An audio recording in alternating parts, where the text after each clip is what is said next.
On today's Locked On Thunder podcast, the Oklahoma City Thunder might have a Dallas Mavericks problem. How far up the ladder is that on today's edition of Crain Concerns?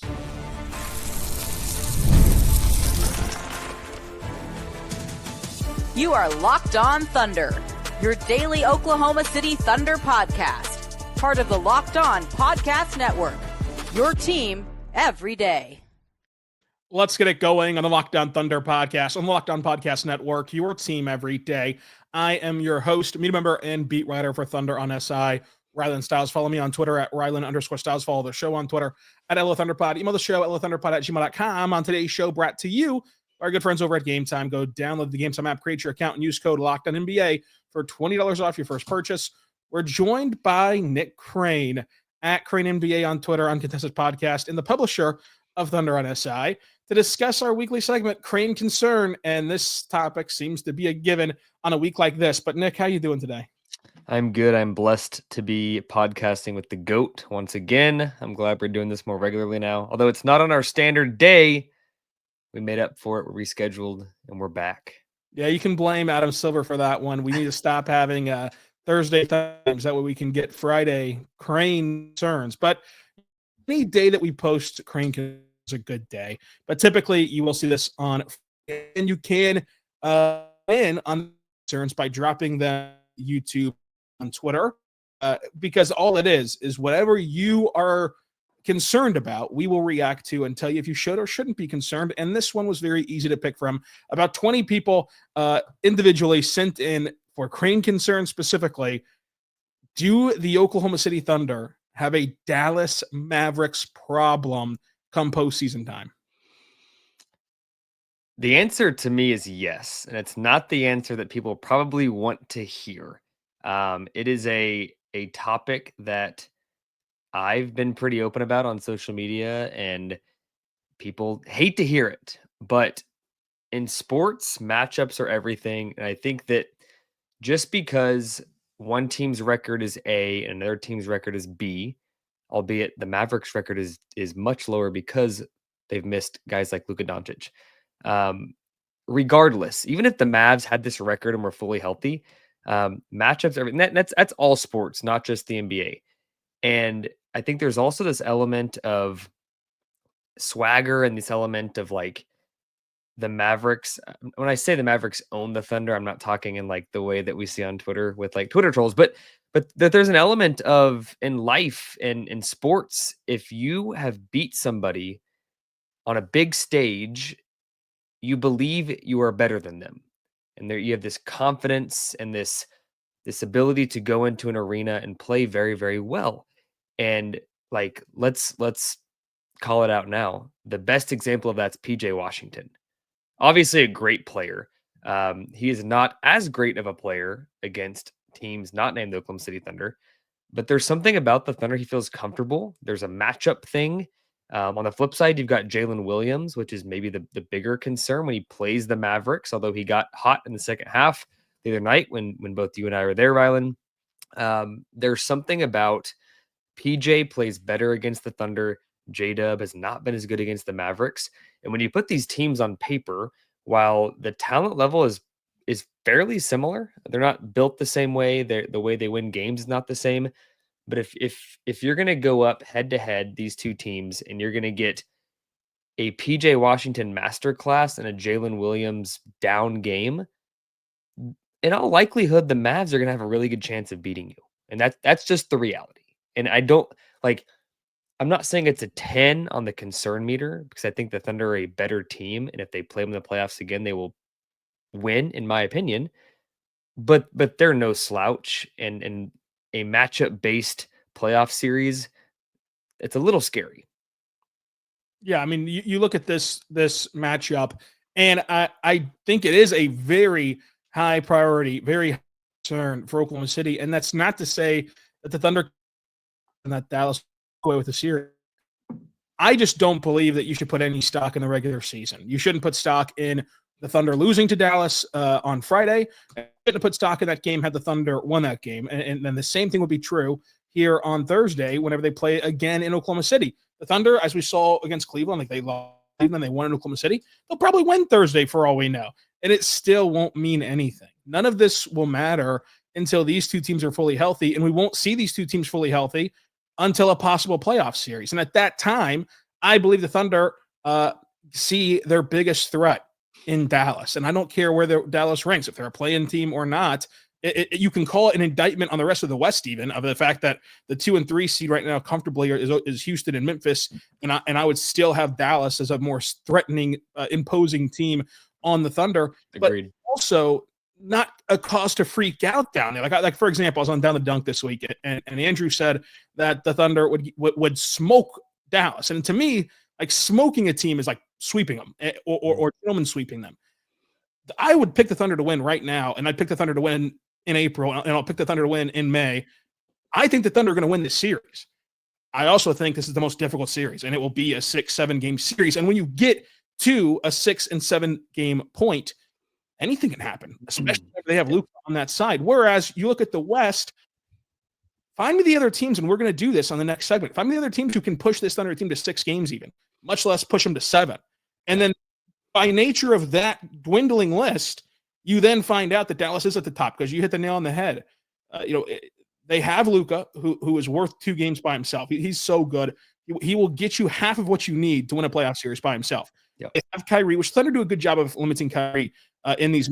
They still have Kyrie. They have the ability to spoon feed Derek Lively buckets. However, that advantage we saw a year ago is a little bit negated by the fact the Thunder actually have 2 quality centers, because a year ago, the Chet minutes were off the charts for the Thunder. If they could have played Chet 48 minutes, they would have won the series. You at least now can play a capable rim protector for 48 minutes and flip that series. So, like, the Thunder have created advantages, but if Luka's going to get you 2, and then PJ is going to have an outstanding game to get you a 3rd game, now we're in a real dicey area where I don't think any other team in the West can get you into a dicey area. That's how good the Thunder are, and their role players play with extreme confidence. They're not going to be bothered by playing in the Paycom Center, and frankly, your role players have been shaky playing in the American Airlines Center. So I just, it's a very big concern. I think that you can answer the question as simply as, if I gave you the option right now to play Dallas and to not play Dallas in the playoffs, everybody who is not thinking with this, like, I'm a part of the team mentality, like, you're not a part of the team. It's okay for you to say you don't want to play Dallas. Like, say that. Mark can't say that. It's okay for you to say it. If you were thinking this logically, not want to play Dallas. Now, of course, there's that side of sports where it's like, I want to go beat the best and show them the best. Okay, well, you can end up getting beat that way. I think that the Thunder will beat the Mavericks in a playoff series. I think that these two teams will play in a big playoff series, whether it's second or conference finals, and the Thunder will win. But it's also the most difficult path to get to the NBA Finals, which I think this team will do. I think this team will be the NBA Finals. We'll talk more about this whenever we rank our teams for who the Thunder should most want to play and least want to play, coming up next. But first, I want to say right now, but over at Game Time, go check out Game Time today, because they are incredible, sensational. I love going to live events, whether it's sports, music, theater, comedy. One of my favorite memories growing up is attending OKC Red Hawk games back when they were called that. Now they're the Dodgers and whatever. No, they're Comets now, actually. So you can go make new memories with a brand new spanking beautiful logo and feel the energy and excitement of Bricktown Ballpark at Game Time right now, because they're frankly the best. First of all, they take the guesswork out of buying tickets by navigating the fluff for you. They filter out all the bad deals and only show you great seats with great deals. So you're not wasting your time searching through 1,000 little dots on a seating map trying to find out which is the best one for you. I also love that you can toggle the all-in pricing on. That way you see the entire purchase price up front, no surprise fees at checkout. So take that guesswork out of buying tickets by visiting Game Time. By downloading their app at Game Time app, you can create an account and use code LOCKEDONNBA for $20 off your first purchase. Terms and conditions apply. Again, create your account, redeem code LOCKEDONNBA for $20 off your first purchase. Download the app today. What time is it? It's Game Time.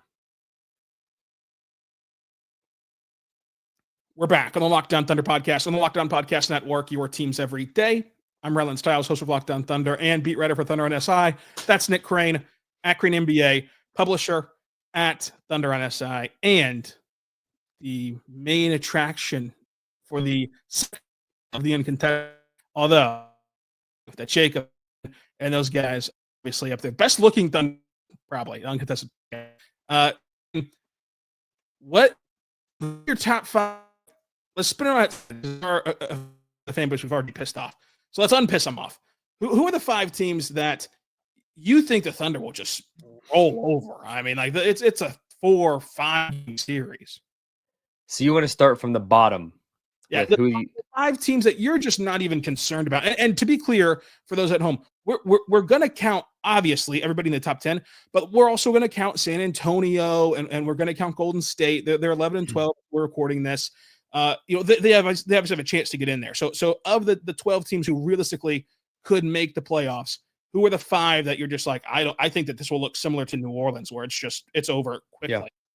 It's a good question. It's a good way to start, because the reality is the Thunder are very likely the 1 seed, and there's a lot of teams that could be the 8, like a lot with the play-in structure. It's very interesting. I would say, let's go back and forth. I'll start with San Antonio, and I'll let you pick 2, and we'll go from there. I was going to go San Antonio as well. I think that's a great pick. I'm going to go with the Sacramento Kings. I think that they're playing a lot better right now. Obviously, 9-1 the last 10 games. They fired their coach. They're rallying behind that. But when push comes to shove in a playoff series, I think that it will look similar to New Orleans, but not a 1-for-1. Like, I don't think that they're going to sweep Sacramento, but I think that the way the series will play out will be what we call in the biz a competitive 5-game series, closer than the scoreboard indicated.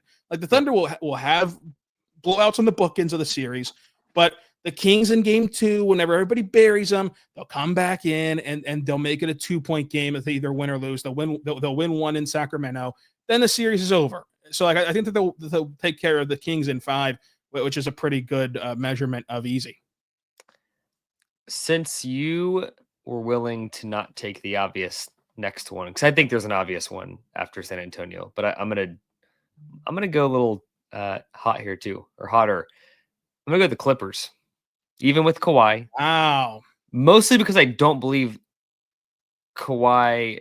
I'm not like dogging on Kawhi. I think he's awesome. I don't fully believe that the Clippers and or Kawhi will be fully healthy for a playoff series. And even if they were, I still think the Thunder have all the pieces to beat them pretty easily. Wow. I like that. And then with San Antonio, just to tie that in together, I think that's a sweep. I think it plays out the exact same way that New Orleans does. Only you leave that series feeling more encouraged than you did leave New Orleans if you're San Antonio. Because I think that for the first game or second game, like one of those 2 in Oklahoma City, it will be a game that the Thunder could have lost if you replayed it 9 times out of 10. Like that CJ shot at the buzzer. If that shot goes in, the Thunder don't technically sweep the Pelicans, but even if that shot would have gone in, the Thunder would have clearly dominated them in every which way the rest of the series. But I think that they'll play a situation where Victor could even win you 1, but he'll for sure get you to a point where one game came down to a last-second shot, either a prayer from San Antonio to try to tie/win, or a buzzer-beating win from Shea to win the game. And then the rest of the series, fairly non-competitive, but you still feel good that they made it through the play-in tournament, that they're still this young with Victor and Castle. You still feel good about them compared to how you felt about New Orleans. I'm with you. So you picked the Clippers. That's a bit of a surprise for me. I'm going to pick Houston, the 2 seed. Oh, my goodness. 2 seed. I don't see a world that Houston gets past 5 games. Their defense is stellar. I fully believe in their defense. I think that their defense is awesome. But guess what? When you make the game a rock fight, and the Thunder have a historically great defense in their own right. So, if you want to talk all this stuff about, Houston and their defense, they're really going to muddy the waters. They're really going to make life difficult. Houston. The Thunder are going to do the same damn thing, only you don't have Shea Gilgeous-Alexander. Who's going to go get your bucket? Jalen Green? Newsflash, playoffs are not played in March, folks. Played in April, played in May. He's well expired by then. Jalen area is over. It's no longer Houston's time. This would be a quick series. So I agree with the logic, because a lot of what Houston does really well is transition, especially like Amin Thompson. He's the piece that I think he's going to be a phenomenal player, but in the playoffs, not that he's Josh Giddey, but the dude is still not a shooter. I think they play him in the playoffs. The opposing team plays him, if it's a Thunder in this case, plays him just like Josh Giddey and sags off. Maybe not put a center on him because he'll blow by a center, But Right. if you put an athletic guy with some length on him and play way Although off, Chet and are coming around off Hartenstein. yeah, I mean, totally. I agree with you that Oklahoma City would beat Houston. I do see a world where that one goes 5 or 6, but You would give Houston 2 games in a series. dude, if you're gonna tell me which team or ask me which team could, in theory, I'm a defensive guy, and I just think like we've seen Yeah, you're plenty of old Thunder school. games where they're just not hitting shots, and like Yeah. there's a world like they're not in the top 5 for me of who you want to see. But see, for me in the top 5 as we're gonna do this conjoint list, like Yeah, I I'm not scared of Houston taking a couple games. I mean, even though I don't think that Minnesota's a better team than Houston, I think as a team, Houston is better. But as a hey, we've got to just try to steal a game here. You're missing shots against Minnesota, and a agreed. couple games Edwards goes off. Like I would pick. I'd rather face off with Houston, who does not have a guy who can do that, other than the snowball's chance and where Yeah. that Fred VanVleet duplicates his 38-point game he had earlier this year over OKC, and like it took everything they had to get that win. And other than that, they have not looked competitive against OKC. That will be similar to how the playoff series shapes up, I think.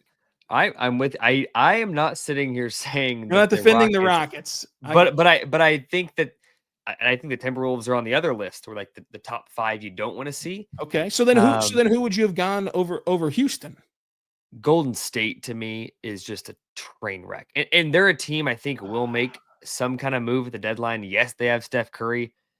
But holy cow, if you take out their phenomenal start, they're in like Cooper 12th from the West territory, and they're already 11th. Like, yeah, the Spurs since the start of November, I don't have the numbers pulled up, are a better team than Golden State. Like, they had a crazy good start and have been awful since.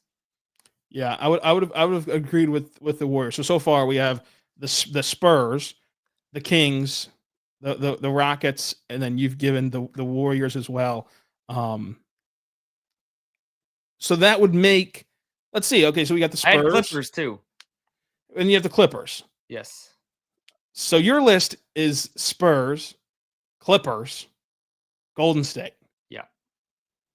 And then mine would be, I'm going to rank them as in Kings, Rockets. I'll go.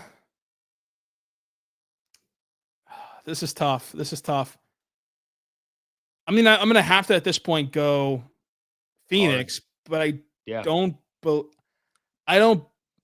believe that they couldn't steal. Yeah. But I of the remaining possibilities, if you tell me that Booker and Durant only get it together to steal one, I'd believe you. So that's why I'll go there. I don't know. I think that the Lakers or Phoenix is the answer here. The Thunder are so good that it won't really matter. Now I will say Phoenix might not make this list as of this date, because I could see a world where you're still holding out hope of, well, what if I put them on this list right now and then they go trade Beal for Butler? Now they're for sure going to anybody. You are just that scores. So this is a historically great defense. That's a tough order to shut them down for 4 straight games. So I'll go Phoenix for now. I think you're totally on track. I was going to say the exact same. So we're aligned there. And then the last one, we have not issued our vote to the Timberwolves. Obviously, the Mavericks. We kind of have already revealed that they're going to be on the other list. The Lakers, the Nuggets, or the Grizzlies. Who's your final one? And this is still for who you would like to see, or who you think the Thunder can. Yeah, who you think the Thunder would just roll or handle? Oh my gosh, that's hard. I think of this remaining list, it has to be the Lakers. I think you're right, though. That's again going back to matchups like Dallas, the Lakers. Yeah. No, you're right. I think it might be Minnesota, because Randall is terrible in big games, and I think that the Thunder have the personnel to make Gobert. Chet is just super efficient, ruin his nights every night. Yeah, I'm with. So that has to be Minnesota. Minnesota to close out our list here. Yeah. So that leaves the possibility for the next list being the top 5 that you do not want to see. Dallas is in the mix. Lakers are in the mix. Denver and Memphis in the mix. And then we each have a differing team. So somebody has to swing to that other side of the pond here of who we don't want to see. That's all coming up on today's show.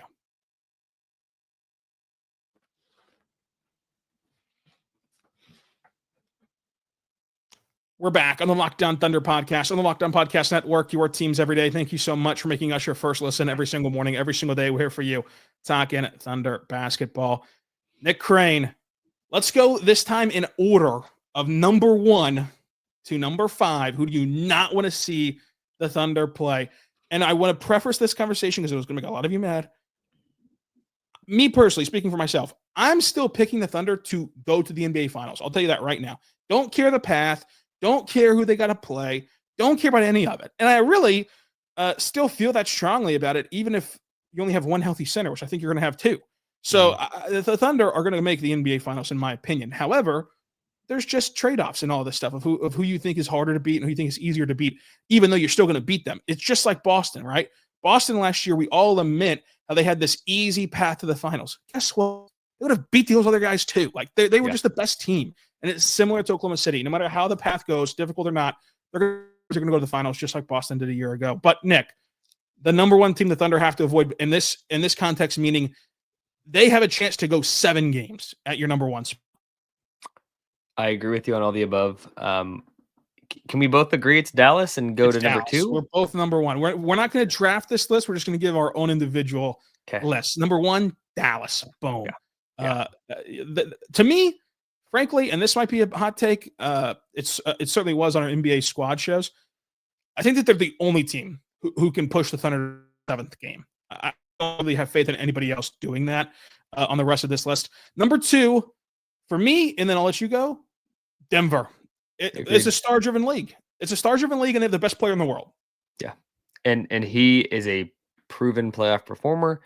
They have lots of guys that have won a championship, and those guys like Christian Brown, for example, were not primary pieces back then. They were more secondary, and now they're in a role where they can do more. They've been there, they've done that.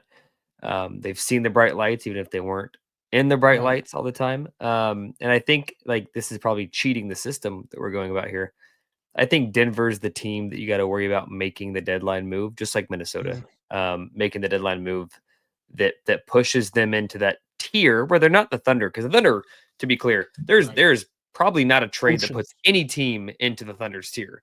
But if there's a team that's going to get pushed into the Mavericks tier as like that real threat, I think that Denver's the team. So yeah, with Denver, they're the best player in the world. And then if we're looking at this from a standpoint of like who gets the Thunder to a 6th, 7th game, Mavericks I could see just without even squinting going to a 7th game with the Thunder still winning. Again, to clarify, the Nuggets, I'd have to squint a little bit to go 7. I don't know if they can get you to 7, but I look around and I say, they got the best player in the world, and for my basketball that you series 2 least to what all the adversity she had to go through, the on-off numbers, playoff series against Dallas, he still took them to 7 in a 0-point differential series. Like he was awesome. And Jokic is going to in this series. Then you get the emotional side. Can you imagine that first playoff game, Russell Westbrook in the Paycom Center? Are you kidding me? Now, I will say this, as we know in Oklahoma, that's a great thing or the worst thing in the world for Nuggets. He will either have a triple scoring points, or he'll have 10 turnovers and he'll get into a scuffle with Shea, and it takes his mind out of the game completely. And if AJ Mitchell's back in time, remember what Ricky Rubio and Rick did? Rookie AJ Mitchell stir the heck out of. So it could be an awful thing, but if you're trying to squint and paint the picture for how Denver gets you to 6 or 7 games, it's Jokic being incredible for 2 of them. It's the altitude, and it's Russ in this storybook, heightened, emotional game inside the Paycom Center. So, I mean, the fact that they even have a path to that has to put them at number 2, I think. Agreed. I'll go next on first for the third. And I think you'll probably agree. I will go Memphis. Yep. Because I don't think they'll make the splash trade, but I think they'll make a marginal trade. And they're already really, really good. Like if you ask me, they're the second best team in the West. I know the Rockets, as we're podcasting now, are technically second in the West. The Grizzlies are the second team in the West, in my eyes. Assuming Ja Morant's healthy, like They've got shooters. They've got bigs that are good on both ends. Like Triple J has been awesome this year. I just think that the Grizzlies are. I don't know if the Thunder should fear them per se, but like they're definitely on the radar. Yeah, so I think you knocked it out of the park. I would just add that like matchups, as we've talked about all show, is the biggest thing to me. And if you're asking me how do you get to a sixth game, because I don't think Memphis can get you to 7. I think they can get you to 6. They can for sure get you to 5. But to lay it out, how this Thunder team does not just run away against teams is they have poor shooting nights, which can happen, and we've seen happen in the playoffs. And J-Dub's not the second scoring option he needs to be on that particular night. Yep. Well, what has Jalen Williams struggled with defensively? He struggled when you have a physical defense, when you get up underneath him on the perimeter and you funnel him into rim protection. What does Memphis do? Check, check, check. Mhm. So like I could easily see the grindhouse, if they still call it that over there. I'll have to ask Chris Verno. The grindhouse. After we go to Graceland on the off day during the playoffs, Nick, I'm holding you to that. We go to the grindhouse and it's rocking. The formula's working. J-Dub has an off scoring night, and the Thunder beat the Grizzlies in 6 games instead of 5. Yeah. Okay. They still win the series. They still go to the finals, whatever. I'm with you. I think you're spot on there. That's how the series would go.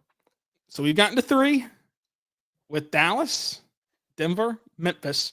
Number 4, I'm going to go Los Angeles Lakers.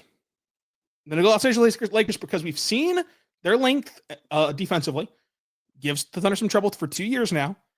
And I'm not ever going to sign up willingly to play the game of basketball and to play Anthony Davis and to play. Mark,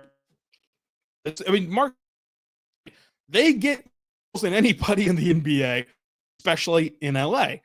This is a team that, like, while Shea relishes in the bright lights and Shea relishes in Staples Center and Shea loves this opportunity, you also need buckets from the other guys. You also need Isaiah Joe, Cason Wallace, Wiggins hitting threes.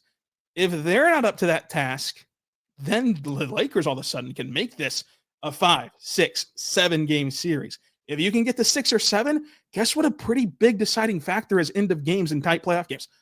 Boop, boop, boop, the whistle. You've lost the controllables at that point. So that's why, to me, the Lakers have to be above Minnesota, even if I think Minnesota's a better. It's I want to disagree with you. You bring up the whistle is the point that is the needle mover. Like, for a team like the Thunder who does not get a whistle, the Lakers get the whistle.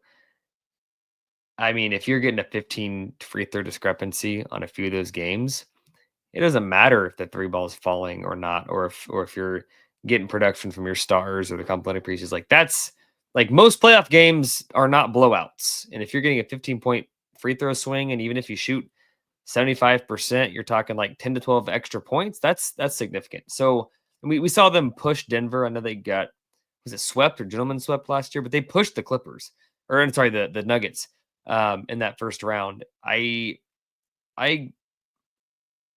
in Minnesota is the 4-5 to me. I'll give you the Lakers at 4 because you make great points and it's hard to argue. Yeah, I'll give you, of course, Minnesota at 5 because we've just seen the riser that Anthony Edwards is in big games. The riser, he's on a big stage. You have that's storybook stuff for the NBA.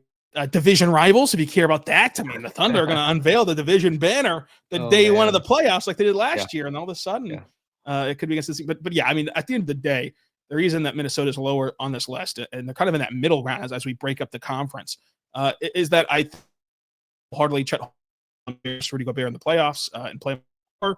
I don't believe Julius Randle is a net positive at the end of the day in the playoffs. Point blank period. Mike Conley's day in the sun is over. He's headed to the glue factory. Agreed. Dante DiVincenzo's fun, but eventually you have to rely on someone other than Dante DiVincenzo, and it's just not in the cards necessarily for Minnesota. I will say it will be ugly series. I think that you have guys in Minnesota, again, barring trade deadline, you have enough guys in Minnesota who defensively can throw some haymakers and make it a typical efficient J-Dub and Shea scoring night look inefficient. And therefore, if those two guys are inefficient, we know the rest of the roster Yeah. is. So, it can look ugly, but ugliness, I'd rather win ugly than lose pretty, Nick. And I think that you win ugly against Minnesota more often than not. Yeah, I'm with you. And their defense has not been the same since the Cat trade, which is weird to say because Cat was never like a phenomenal defender. But the makeup and the roster composition and the chemistry, which could change between now and the playoffs. Good grief, their defense is not very scary anymore. Despite what the numbers could or would say, that's a defense that I feel comfortable. The Thunder would slice and dice pretty easily. Nick, this is a lot of fun. This is our second installment of Crain Concerns. Again, Friday, but schedule has pushed this. Know where they can find you, what cooking up, Nick. Crain NBA on Twitter is the place for all of it. Maybe I'll come up with a better place to like consolidate all the work, but for now, that's where you should go. Go over there, Crain NBA on Twitter, Uncontested Podcast, Thunder on SI. We can find both of us over there, Nick. Until next week for you, whenever we do this again, be good and be good to one another.